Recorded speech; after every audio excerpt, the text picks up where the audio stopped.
What's up everybody, Mike here. I made some mushroom gravy to pour over some poutine, and I'm going to show you what I did.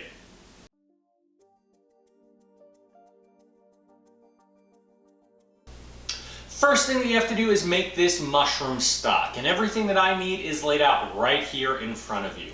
So I have a pound of mushroom stems. Anytime I get portobello or white button mushrooms, I just snap the stem off, throw them into a gallon freezer bag, and once it gets about halfway full, I start making this stock. To go along with those mushroom stems, I have 1 yellow onion, about 4 or 5 medium-sized carrots. We have a small head of celery, about ½ a pound. We're going to be using some fresh thyme and 2 bay leaves. And then for the equipment, knife, cutting board, stock pot with a lid, and then you're going to need a bowl and some strainers to actually strain everything out. So I'm going to walk you through the process to make this super simple stock next.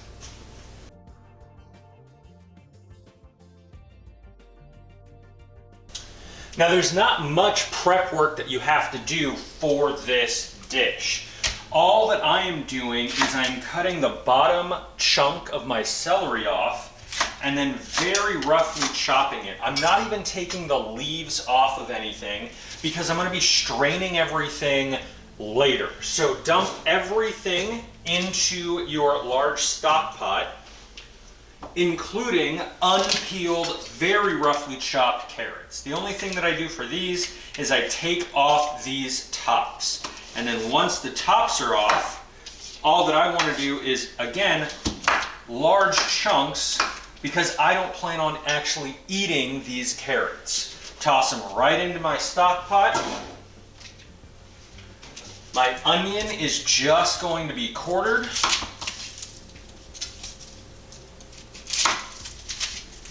Again, not peeling anything and just tossing it right into my stock pot. Then I'm taking all of those stems, tossing those into my stock pot so that that is what it looks like. I'm just going to fill this with water and pop it onto the stove and let it boil away. So I have put my stock pot and all of my veggies onto the stove. I want to get this over medium heat, and I'm going to cover it and let this go for about 4 to 6 hours until the veg is breaking down and the water is a nice deep brown color from those mushroom stocks. And I'm going to show you what I'm looking for whenever this stock is done next. 4 hours later, and this is what you are left with as far as your mushroom stock.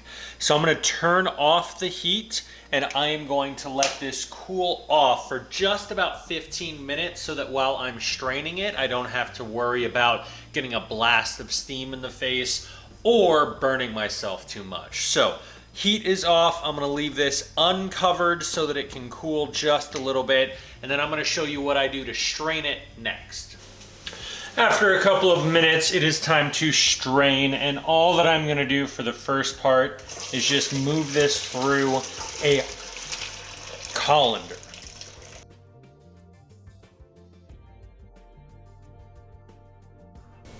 And this is what I'm going to need to make the mushroom gravy. It's super simple. I have 4 cups of my mushroom stock, and then I'm going to be reducing that with equal parts flour and butter. In this case, a 1/4 cup of each. And if you were careful watching me make the stock, you notice that I didn't use any salt or pepper because I didn't want it to reduce and be overly seasoned. So now I'm going to be introducing the actual salt and pepper seasoning.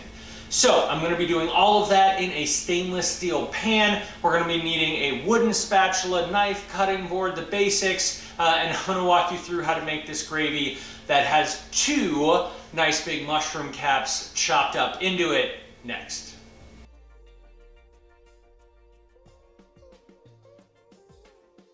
So the first thing that I'm going to do for this gravy is I want to chop up these mushroom caps into roughly a dime-sized piece so that I still have something to chew on in this gravy that's going to go over my poutine.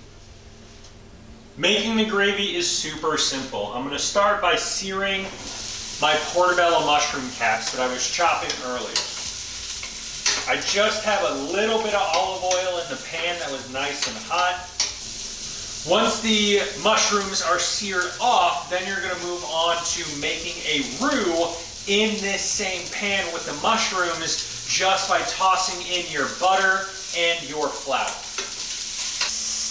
I am just starting to see some color on my mushrooms, which tells me that it is time for me to go ahead and move on.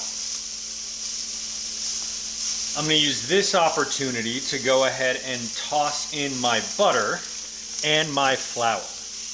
Once my butter is melted, that's when I want to toss in my flour so that it can absorb into that butter. With my butter melted, I want to go ahead and sprinkle my flour evenly and then work it into that butter so that I can start developing a roux. You want to cook your roux for about 2 minutes so that it can develop a little bit of color before you want to dump in your stock, which is your next step. And once you start to smell some nuttiness with this cooking, that's when you can go ahead and add in your mushroom stock. Make sure to stir well and get up all of the bits that are on the bottom of your pan. Then ratchet up the heat and bring this to a boil, and then let it thicken to your desired consistency. Once you get your gravy up to a boil, you just want to hold it here for a couple of minutes so that it can reduce down to your desired consistency. If you like a loose gravy, go for it. If you want something super thick, then just boil it away until you have what you are looking for. I'm gonna let this go just until it is able to coat my spatula nicely. That should be about 3 or 4 minutes of good, vigorous boiling here.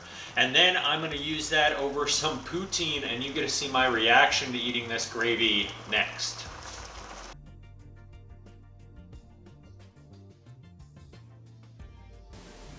And that's how you make my gravy. It is super simple. I hope you make it. If you want to know how I made the fries for this poutine, you can check out the video that I'll link down below. But for right now, just look at my face.